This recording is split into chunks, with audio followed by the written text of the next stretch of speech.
Since the opening of the Great War, countless saintly men and women have perished beneath the blades and claws of the heretics.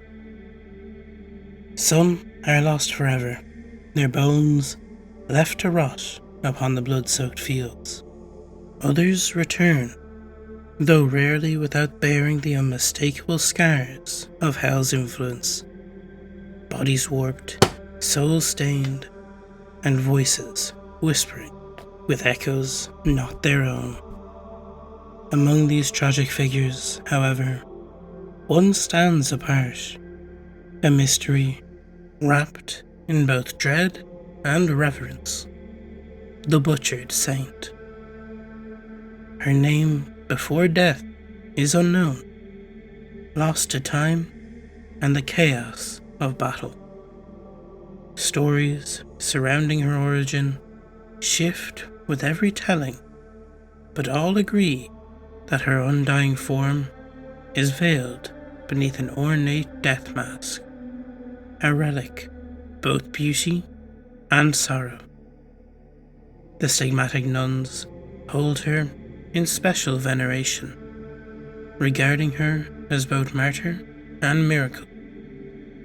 Some whisper that she was cut down by the heretic legions and, by God's infinite mercy, sustained beyond death to continue her holy mission.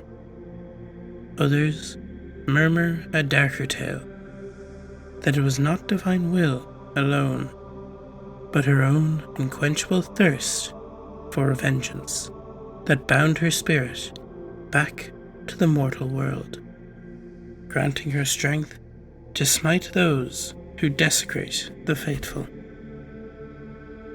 Her appearances are rare and often fleeting, but every soldier who has witnessed her swears to the truth of her power. She is said to manifest in answer to the last desperate prayers of captives condemned to slaughter. One moment, the air is filled with screams and the stink of iron.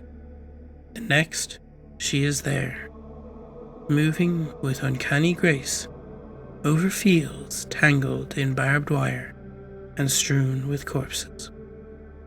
Her bare feet never so much as brush the ground.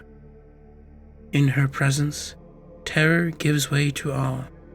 Her voice, soft as a mother's lullaby, breathes words of blessing that twist into weapons of divine wrath.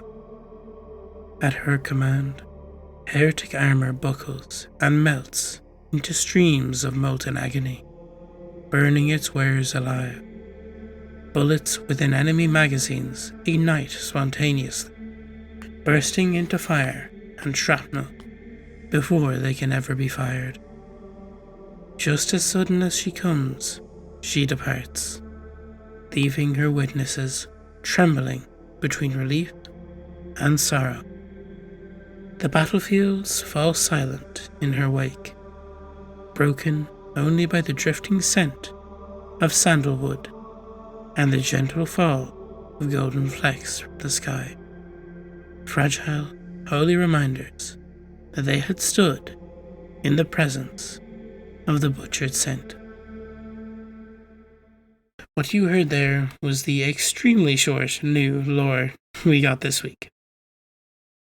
Once again, this is expanding on a previous artwork we have received, that being of the now Butchered Saint.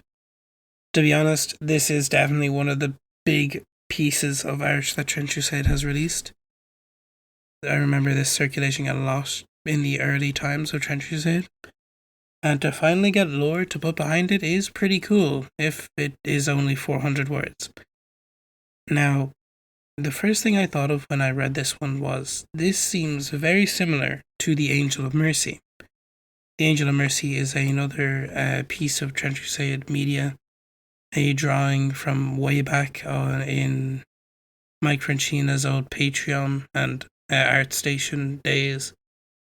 And I remember it being a really interesting topic, because it was this sort of, they didn't know if it was an angel or a demon.